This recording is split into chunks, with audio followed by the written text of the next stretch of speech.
Yo, what's up guys? So in this video I'm teaching you 5 forces out of 100. This video is part 2, and if you don't watch part 1, I'll leave a link down below. Let's get into it. Alright, so this first one is called Milking the Force by Vanni Bossi, alright? So what happens is this: the magician takes off cards from the deck like this, and then the participant is asked to say stop anytime they like. So maybe they say stop right around here. Right? So this is 2 cards from really anywhere in the deck. But look, we only need 1 card, so go ahead and just point to one. Maybe this one right here, or we'll put that card aside, it doesn't matter. Now look, you could have said stop anywhere, and these cards could have came out from anywhere in the deck. And then look, the card over here has been sitting here the whole time is the Queen of Hearts, and the card that you chose from anywhere is the Queen of Hearts. Alright, so the force card is on the bottom of the deck, alright? So this is one of those things where it's very discrepant, but it still works. And I love things like that where, I mean, it just flies by even though it's very discrepant, alright? So it's one of my favorite things in card magic. Anyway, what you're going to do is milk cards from the top and the bottom at the same time like this, with your fingers on the bottom and your thumb on top, just sliding those top and bottom cards off at the same time. Just like this, all right? And what's happening here is that bottom card never actually changes like this. Look, you can see, even though you're doing that each time, that bottom card never changes. It's always the Queen of Hearts on the bottom. But for whatever reason, this just looks so fair, you know? It just looks the way it does, you know? I can't explain it. So anyway, you do this, you do it a few times, and you ask them, as you do this, just say stop anytime you want. So maybe they say stop right here. So there's always going to be the bottom card, so you just do this and put it to your right or to your left. Alright, so just remember where that is, and you'll be good to go. Now what happens here is a simple magician's choice. And you say, look, we have 2 cards that you randomly chose, but we only need 1, all right? So go ahead and just point to one. If they point to the one that's not the force card, what you do here is say, look, perfect, we'll put that back. We'll keep this one here. And by saying we only need 1, so just point to one, that makes sense. So if they touch this one, we'll say, perfect, we'll put that back and we'll keep this one. Notice that you're not saying pick one or choose one, because if they choose this one, then that's the one they choose, and it doesn't seem right if you put it back, all right? So it's important to say, just point to one. Say, we only need 1, so just point to one, all right? So if they choose this one here, perfect, that's golden. If they choose this one here, say perfect, we'll put that one aside. We don't need that one. But there's plenty of other things you can do besides that magician's choice, because sometimes it can be weak, all right? So just play around with it and see what you can come up with. Alright, so this next one is the age-old envelope force. As far as anybody can recall, the creator is unknown, but it first appeared in the Jinx magazine. So this is what it looks like. So what we say to the participant is that we will give the deck some shuffles, and we're going to deal some cards out in a minute. But first, let's make it interesting. Alright, I've got an envelope right here. And let's see, I've got also a Sharpie, and what I'll do is write down a card on this envelope, all right? So maybe this card, sort of like an open prediction, I'll write down the Jack of, let's see, Hearts. Now let's go with diamonds this time, all right? Jack of diamonds, all right? So we'll put that right there. And what I'll have you do is take the deck and give it a good shuffle, all right? And what I want you to do is just deal cards face down on the table as much as you want to, and when you feel that the time is right, just stop, all right? So you can do that, and again, just stop, no force about it, just stop anytime you want, maybe right there is fine. Now look, I will put this over here so we can not make any changes, all right? So the Jack of diamonds, or Jack of D, let's see if it's in here. Let's see, Jack of diamonds. No, I'm not seeing the Jack of diamonds. Queen of diamonds. Jack of clubs. No Jack of diamonds here. We'll put this card right here. Let's check these cards here. Let's see, Jack of spades, King of diamonds, Jack of hearts. No Jack of diamonds, which is really weird. It would be crazy if this card is the Jack of diamonds, wouldn't it? Look, it's a Jack of diamonds. But what if I told you that wasn't just a guess? What if I knew beforehand, even before this ever started, that I knew that you would stop on the Jack of Diamonds? Because inside the actual envelope, we have here another envelope. Inside this envelope, we have one card, and it happens to be the Jack of Diamonds. Alright, so what you'll need for this is a duplicate of a card that you would like to force. In this case, I have the Jack of Diamonds, and the other one from the deck they're using starts out on the top of the deck. Alright, so you want to grab a letter envelope, and you want to put the duplicate card inside of there, just like this. Now, sometimes, depending on the paper that you're using, you can see the card right through the paper, right? Especially in this case. So what you can do is just take another envelope and trim it down a little bit. That way you can just slide this right in here. So we have a double layer of paper so they can't really see that through the envelope. All right, so also this makes it stronger, I think, because it's like a nest of envelopes sort of. So that makes it a little bit stronger. Take that off and then seal the envelope and you're good to go. So just have this in your pocket or whatever with the Sharpie, and then you can do this anytime. So that starts out on top. And then shuffle the deck. Say, look, in a minute I want to have you deal the cards, but first let's make it interesting. All right. So what you do is you get a break on the top card like that. Get a pinky break. Take the envelope out and put it on top of the deck. The reason why you're doing this is so you can grab the Sharpie, all right? Because if you just put it on top for no reason, that might seem kind of weird. So the reason why you're doing that is so you can free your hand to grab the Sharpie, all right? So that goes on top of there. And say, look, let's make it interesting though. Let's take a Sharpie. And we'll write down a prediction on it. Let's go with the a Jack, maybe the Jack of Spades. Nope, the Jack of Diamonds. All right. So you want to make it seem like you're coming up with that card on the spot, like it's a guess. All right. So just write down the Jack of D, just like this. Jack of Diamonds, just like this. Now what you're going to do is you're going to pull off the card with the envelope, just like this. All right. So that just goes like this, and you want to make sure you want to get good at hiding it so that it doesn't peek out like this. So just play around with it. You might want to get a bigger envelope so you're not flashing. All right, so just you're doing this. You're taking the card with the envelope so that stays underneath it just like this. Now they can shuffle as much as they want to. All right, so give the deck to them. And by the way, just so you don't accidentally flash later, you can just keep a hold of it like this as they're shuffling. All right, so never put it down. I just did that because I don't have anybody else with hands.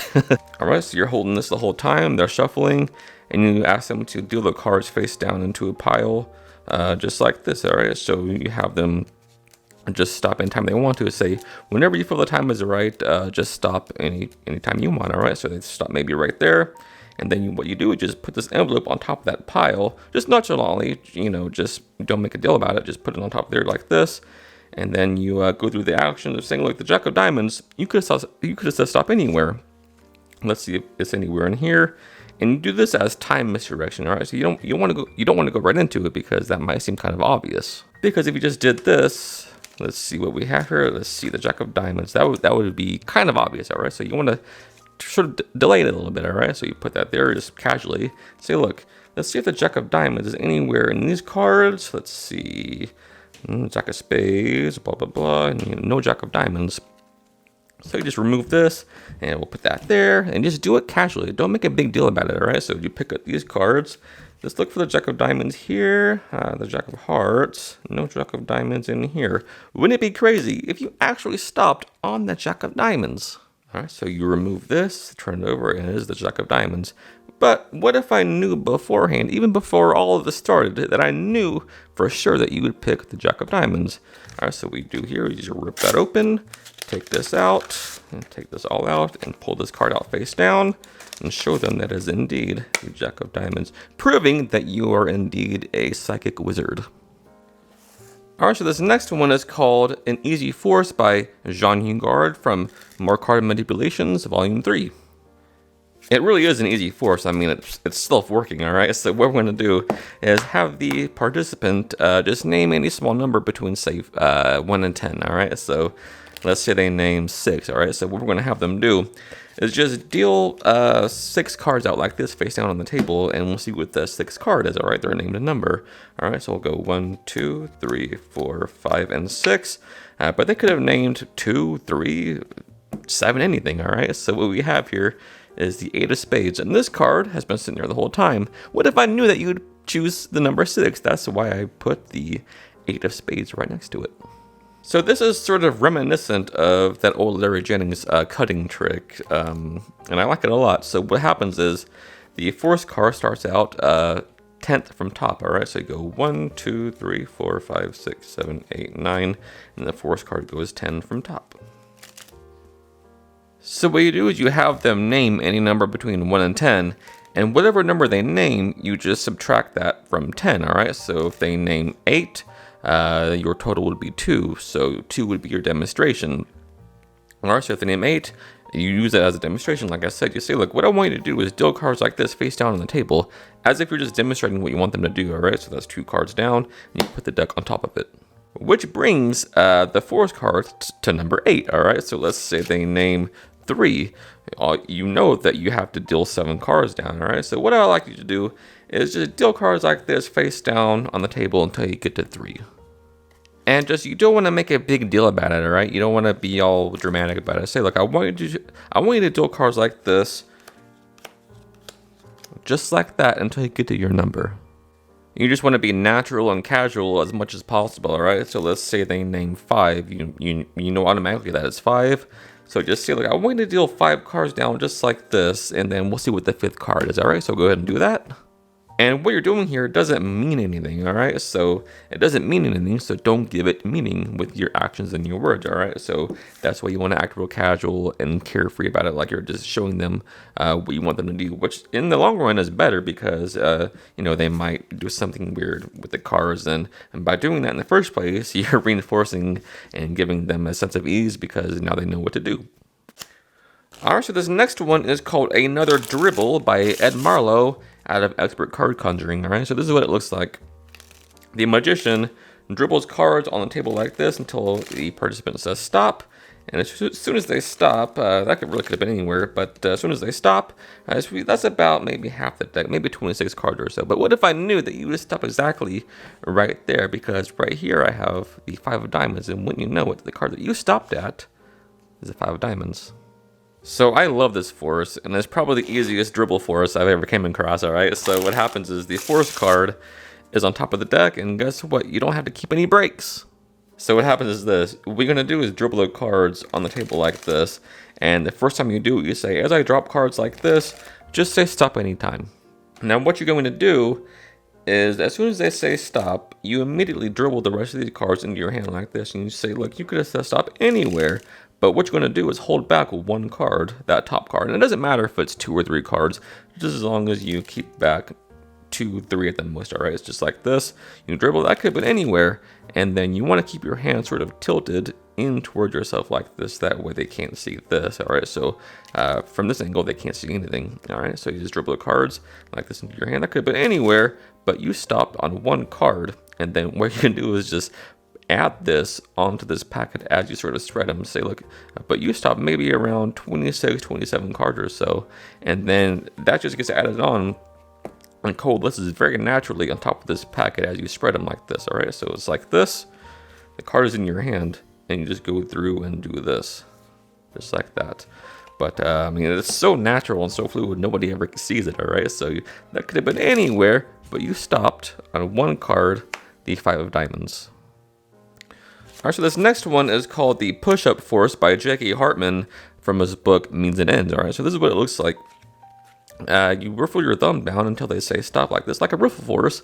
And then as soon as they say stop, you cleanly push that up and you show them the card. In this case, it's the King of Spades. But what if I knew that? What if I knew that you would stop on the King of Spades? Because right over here, I have the King of Spades. All right, so for this, what you want to do is get the force card about 2/3 down in the deck, and you want to get it in-jogged like that. So there's an in-jog, the force card about 2/3 down in the deck. A good way to do that, naturally, is just by doing a slip cut. So lift up about 2/3 of the deck like this, and then just do a slip cut, in-jogging that card, and then keep doing running cuts like this to mask that slip cut and in-jog. So at full speed, it would be like this. The force card is on top, and you're just doing cuts like this. But that first one was actually a slip cut in jogging the card. Now from there, you just lift up at the end jog so you have a pinky break below the force card, alright? So what you're going to do is roll your thumb down and ask them to say stop as you do that, alright? So what happens is, as soon as you want to aim it to where it's above the force card. They say stop above the force card, alright? So they say stop maybe about right here, and you very cleanly take this top half and push it up just like this so it's out jogged. Now you're going to make it appear as though you just lift the deck up and you look at the card, but what really happens is you take your thumb from behind and you just do this. So that's why it's called the push-up force, is because you're pushing up on that packet, alright? So again, you get the break below the force card there. And then they say stop, just like this. You push that section forward exactly where this said stop, and then you push up as you move up, just like this. Right now that's just a random card, but as soon as you do that, it becomes a force card. I guess now that I think about it, you don't have to do a slip cut at all. You could just cut small packets like this until you have about 2/3 right there, and slap those on and keep a break below it. But hey, work harder, not smarter, am I right?